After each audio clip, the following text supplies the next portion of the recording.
In the autumn of 1347, a handful of ships sailed into the bustling port of Messina, Sicily. Their sails were torn, their decks eerily silent. Dockworkers and townsfolk gathered along the shore to greet the incoming vessels, curious about the mysterious cargo they carried. But as the first men ventured aboard, horror struck. The ships were full of corpses, sailors rotting where they lay, eyes glazed, skin covered with blackened sores. Those still alive were delirious, coughing blood, their bodies racked with fever. The terrified townsfolk fled, but it was already too late. Something unseen had slipped ashore, something that would not stop at Messina. It would spread like wildfire across Europe, leaving behind death on a scale no one had ever imagined. They called it the pestilence, the great mortality, but history would remember it as the Black Death. Between 1347 and 1351, this plague swept across the continent, killing an estimated 25 to 50 million people, nearly half of Europe's population. Villages vanished overnight, entire towns were silenced, and the very foundations of medieval life crumbled. Yet in its terror, the Black Death did more than just kill. It reshaped societies, altered economies, challenged faith, and marked the beginning of the modern age. The first whispers of the plague came from the east. Traders along the Silk Road spoke of cities in Asia where entire populations had perished, where the air stank of decay, and caravans carried more corpses than goods.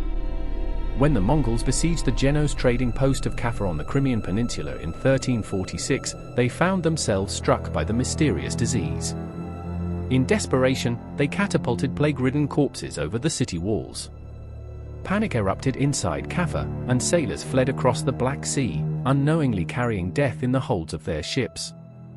From there, the plague leapt from port to port, riding the trade networks of the Mediterranean, unstoppable as the wind. What exactly was this killer? Today, we know it as Yersinia pestis, a bacterium carried by fleas that infested black rats. When the rats traveled with merchants, the fleas went with them, biting humans when their rodent hosts died. The result was horrific. Within days of infection, victims developed swollen, painful buboes, dark, egg-sized lumps in the armpits, groin, or neck.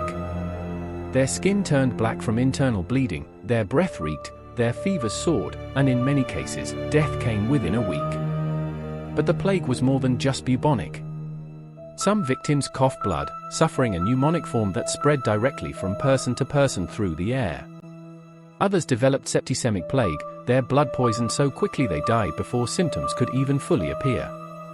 To the medieval mind, there was no explanation. No one knew of bacteria or fleas. To them, this was divine wrath, a punishment sent by God upon a sinful world. As the disease spread, so too did terror. In Florence, chronicler Giovanni Boccaccio wrote of fathers abandoning sons, wives deserting husbands, and priests refusing to bury the dead. The once lively streets fell silent, interrupted only by the rattle of carts piled high with corpses. In London, entire parishes were emptied, so many dying so quickly that mass graves had to be dug, filled with layer upon layer of bodies. Bells tolled constantly, until even the bell ringers succumbed. In Paris, scholars attempted to explain the plague by blaming the alignment of planets. In other places, foreigners, beggars, and above all, the Jewish communities were accused of poisoning wells. Pogroms erupted, and countless innocents were slaughtered, adding human cruelty to nature's devastation. The sheer speed of the Black Death was staggering. From Sicily, it reached mainland Italy, spreading to Venice, Florence, and Genoa. By 1348 it had leapt to France, Spain, and England. By 1349 it ravaged Germany and Scandinavia. Even the distant reaches of Ireland and Iceland felt its touch. There was nowhere to run. Caravans carried it inland, ships carried it across seas, and fear carried it into every heart. And yet, in the midst of such horror, strange behaviors emerged. Some joined the flagellants, roving bands of men who whipped themselves bloody in public squares, begging for God's mercy. Others turned to wild indulgence, believing the world was ending, surrendering to feasts and sin before death claimed them. Doctors prescribed absurd remedies, herbs, bloodletting, crushed emeralds, even rubbing onions and herbs on swollen buboes. nothing worked. Priests prayed, kings issued decrees, scholars debated, but the plague showed no mercy. The death toll was beyond comprehension. In cities, corpses outnumbered the living. In the countryside, fields went untilled, livestock wandered unattended, and famine followed in the plague's wake. Records from England show entire villages abandoned, their homes collapsing into ruin. In some areas, half the population was gone. Europe had never faced such destruction. But from the ashes of despair came transformation. With so many dead, labor became scarce. Peasants, once tied to the land by feudal obligations, found themselves in demand. Wages rose, and the rigid social order of the Middle Ages began to crack. The church, unable to explain the plague or protect its flock, lost authority. Doubt spread, and seeds of change were planted that would one day grow into the Reformation. Even art and literature were touched. The macabre imagery of death, skeletons, and decay haunted paintings, poems, and songs for generations. The Black Death was not the end of plague. It would return again and again in waves over the centuries, though never as catastrophic as its first onslaught.